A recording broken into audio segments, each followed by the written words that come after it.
అంబేద్కర్ కోనసీమ జిల్లా కొత్తపేట నియోజకవర్గంలో petrol diesel ధరల పెరుగుదలపై వైసీపీ నేతలు వినూత్న నిరసన చేపట్టారు. పార్టీ అధ్యక్షులు జగ్గిరెడ్డి ఆధ్వర్యంలో రిక్షాపై బైక్ ఎక్కించి ఆర్డీఓ కార్యాలయానికి ర్యాలీగా వెళ్లారు.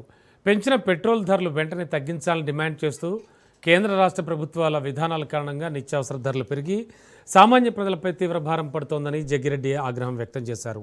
ఈ ర్యాలీలో పార్టీ నాయకులు కార్యకర్తలు పెద్ద ఎత్తున పాల్గొన్నారు.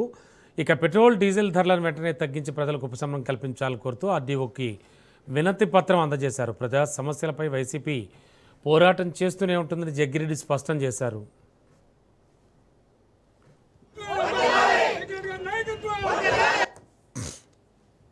గతంలో నారా చంద్రబాబు నాయుడు గారు నేను విజనరీని, అలాగే మరి నేను ఈ యొక్క సంపద సృష్టిస్తానని మాట చెప్తే పాప అమాయక ప్రజలకు అర్థం కాలేదు.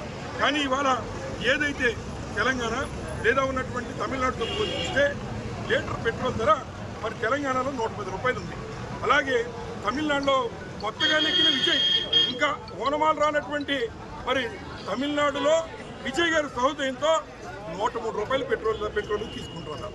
అటువంటిప్పుడు విజనరీ, ఈ యొక్క ప్రపంచంలోనే తెలివైనటువంటి వాడు నారా చంద్రబాబు నాయుడు గారు, నగరాలు నిర్మించగలిగినటువంటి తెలివితేటలు ఉన్నటువంటి నారా చంద్రబాబు నాయుడు గారు ఇవాళ రాష్ట్రంలోనే అత్యధికమైనటువంటి రేటు 113 రూపాయలు ఇవాళ పెట్రోల్కి వసూలు చేసుకున్నారు. ఈ రకంగా పెట్రోల్ డీజిల్ ధరల్ని భారీగా మరి పెంచడం వల్ల ముఖ్యంగా రైతులు ఇప్పటికే వారి యొక్క ఎరువులు విపరీతంగా రేట్లు పెరిగిపోయాయి. పగలేమో నీతులు, రాత్రేమో హైదరాబాద్లో వీళ్ళు చేసేటువంటి సకార్యాలు ప్రజలకు తెలియకుండానేమో ఎట్టి పరిస్థితిలో ఈ 420 ముగ్గురు ఈ యొక్క పెంచిన డీజిల్ ధరలు తగ్గించే వరకు వైఎస్ఆర్ కాంగ్రెస్ పార్టీ జగన్మోహన్ గారి నాయకత్వంలో పోరాటం చేస్తామని తెలియజేస్తున్నారు.